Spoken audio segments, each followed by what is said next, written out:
di ciri politik lain. Misal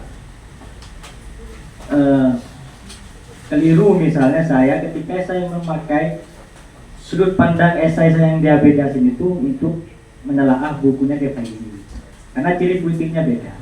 Maka kerja seorang katakanlah kritikus atau pembaca atau penikmat sastra itu pertama-tama itu harus mampu merumuskan ciri politiknya dulu, agar si kacamatanya atau si lensa teropongnya itu tidak keliru. Kita tidak bisa meneropong bintang-bintang dengan mikroskop, gitu kan? Dan kita tidak bisa melihat bakteri dengan teleskop, gitu.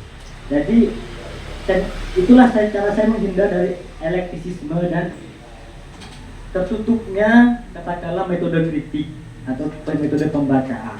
Jadi aragaman itu kita seolah-olah posmo, tapi ketika kita sudah punya katakanlah seorang diri dia mutlak nih ya, jadi dia memperlakukan cara pandang dekonstruksi itu ke sembarang hal.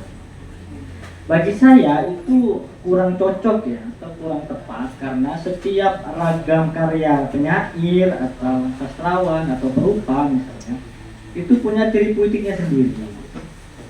Bisa nggak kita menilai lukisannya Pablo Picasso atau Dali atau Kahlo gitu ya melalui sudut pandang proporsi dan perspektifnya Alberti misalnya yang berciri realis, atau cara memandang lukisan Hindia Molek, metode pembacaan realis atau detail lukisan kita terapkan ke dalam lukisan yang abstrak, itu kan tidak cocok. Jadi itu yang pertama. Nah, dari titik tolak yang seperti itu, ragaman ciri politik itu tetap dipertahankan. Itu justru mendukung tesis posmol atau poststruktural, karena dunia ini adalah ragaman jamak, ada semacam kejamakan gitu. Suatu dunia itu dibangun dari struktur logika tertentu, ada logika tertentu di baliknya, dan itu terjadi dalam suatu hukum keserentakan gitu. Jadi misalnya di alam nyata aja ya, kita ini kan ada hukum gravitasi, ada hukum kelembaman, ada hukum inersia misalnya, itu terjadi dalam satu kesatuan waktu yang sama. Ada proses gravitasi dan mekanika kuantum dalam satu saat yang sama gitu.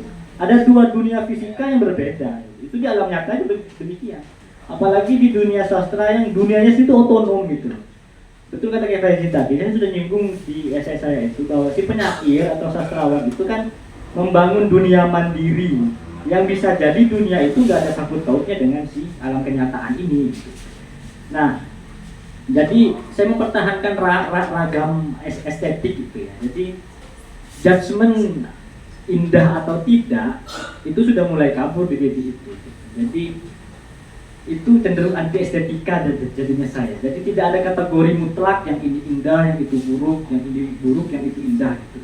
Jadi itu justru saya mengaburkan batas indah buruk itu nanti ketika saya mengakui ragam ciri politik dari setiap penyair gitu kira-kira. Jadi nirwananya indah di seberang sininya, tapi di sisi pragmatisnya nol misalnya. Jadi itu hanyalah derajat aja, misalnya derajat alusinya yang terang, yang indah. Jadi itu perlu dirumuskan oleh seorang kritikus.